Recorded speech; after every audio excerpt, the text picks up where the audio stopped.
oduu sitti hin baay'isu. YouTube chaanaalii kana like, share, subscribe yoo gooteef ani osoo hin ta'in situ fayyadama. Yaadota si fayyadan, yaadota dhiirummaa kan kee keessa kan kee jiru, testosteroonii kan kee baastee akka itti fayyadamu, yaadota osoo quba namatti hin qabin dandeettii uumaan si kennee jiru iddoo itti beektu, iddoo itti wantoota akkasii kaasu waan ta'eef subscribe gochuudhaan jalqaba. Bara durii leenca tokkotu intala wayii jaalate. Leenca jechuun hundi keessanuu hin beektan, mootii bosonaati. Waan fedhe gochuu danda'a. Bosona keessatti bineensa kamiyyuu adamsee nyaachuu danda'a. Leenciin abaddan wanni fedhe osoo galeeti bineensa bosona keessatti uumamni biraa adamsee ajjeese hin nyaatu, waan du'e hin nyaatu leenciin. Ofii isaatii fiigee uttaalee xaareetiin fuuruu isaatiin adamsee foon qulqulluu kan nyaatu. Atillee amala san qabaachuu qabda. Waan barbaaddu tokko ofii kan keetii xaartee hirriba qabdee ijji itti diimateetiin argachuu danda'uu qabda. Maatii kan keerra hirkachuu dhiisuu qabda. Qajeelumaan gara yaadaa qaba qeesee dhufeeticha. Bara durii leenca mootii bosonaa tokkootti ture.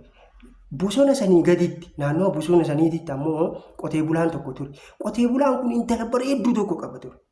Namoonni hundinuu hin hawwuu, uumamoonni hunduu hin hawwaa, jaldeessi isii hin hawwaa. Garuu ammoo namni uggeetiin yookiin onnata qabaateetiin intala tana akka jaalatutti hin jiru ture. Leenci intala tana gaafatee jennaani si jaaladheera baay'ee bareedda. Kanaaf jireenya fuulduraa si wajjin jiraachuu barbaada. Uumama jedhee gaafa itti haasa'u isiin illee deebii tokko kenniteef dhaqee abbaa kiyyaan mari'atu. Yoo abbaan kiyya tole jedheef anillee tole jedheera gaa'ela godhachuu hin dandeenya. Jireenya fuulduraa wajjin jiraachuu hin dandeenya. Uumama jettee deebii poozitiivii ta'e kenniteef. Achi booda leenci kuniin deebi'eetiin galee mari'ataa bule ofii isaati sammuu isaatiin.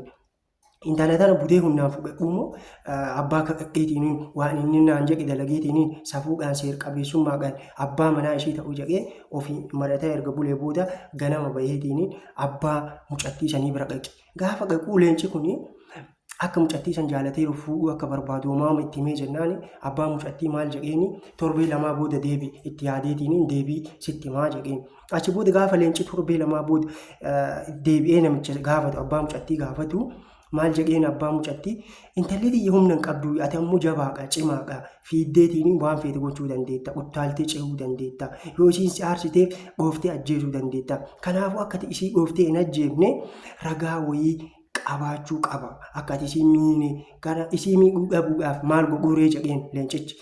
Akka isiin miine akka isiin na amantan maal yoo hin amantan jedhee gaafate. Achi booda abbaa mucattii tanaa maal jedheeni ilkaan kan kee ofirraa caccabsii gadi. Because gaafa aartee isii nyaachuu dandeetta. Gaafa beelooftee foon waan taateef fuuldura kan kee miira kan kee to'achuu hin dandeettu isii nyaachuu waan dandeettuu fi ilkaan kan kee ofirraa caccabsii koottu jedheen gaafa san sii kenna. Achi booda leencillee galee erga ofiin mari'ataa bulee buusee baasee booda intala tana argachuu ilkaan kun natti hin caaluyyuu jedheetiin ilkaansa ofirraa caccabsee gadi. Achi ofirraa caccabsee gadeetiin ilkaan malee gara mana mucattii dhaqe. Gaafa gara mana mucattii dhaqu naa kenni kaakuma waan ati jette dalageera, waan ati naan jette waan naa jajje godheera.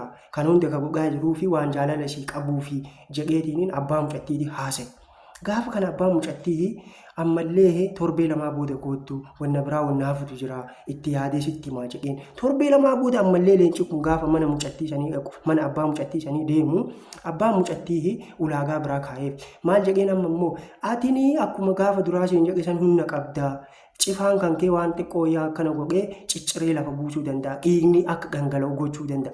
Kanaafuu akka dhiiga isiin dhangalaasne ragaa gahaa inni tokko kan qabaachuu danda'u cifaa ofirraa cibuu kan keeti jedheen. Achi booda leencillee ammallee maal jedhee wanni kunniin hundinuuyyuu ishee argachuu fi sakrifaayisii hankafalaaru wareegama hankafalaaru waan ta'eef rakkoo hin qabu jedheetiin cifaasa ofirraa cicciree mana mucattiitti deebi'e mana abbaa mucattiititti. Gaafa deebi'u abbaa mucattiillee koottumee gara da'oo lufneetiin waa mari'annaa jedheetiin leenca san maal godhe sibiilaan waraanee ajjeese. Leenci maaliin ofirraa gorgaree dandeettii uumaan itti kennee jiru tokko inni waan inni ilkaan isaati. Inni lammataa waan inni cifaadha. Juusi waan jaalattu wayitiif jetteetiin eenyummaa dandeettii waaqni sii kennee rabbiin sii kennee jiru ofirraa abadan hin gatin. Leenci mucattii saniin argadha jedheetiin abdii hin jirreen abdii hin taaneen argachuu isaa osoo hin beekin Maal godhe dandeettii uumaan isaa kennee ofirraa gate ofirraa mulqii baase. Achi booda hoo abbaa mucattii sanii hin ajjeeseen salphamatti.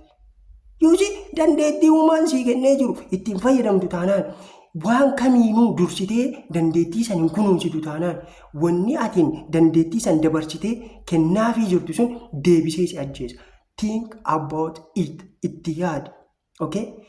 Dandeettii uumaan sii kennee waan kamiifuu dabarsitee hin kennin uumaa kan keetiif yoo hin taane abadan wanna kamiinuyyuu kaayyoo kan kee galmaan gahuu hin dursisiisin. Dursa galma gahuu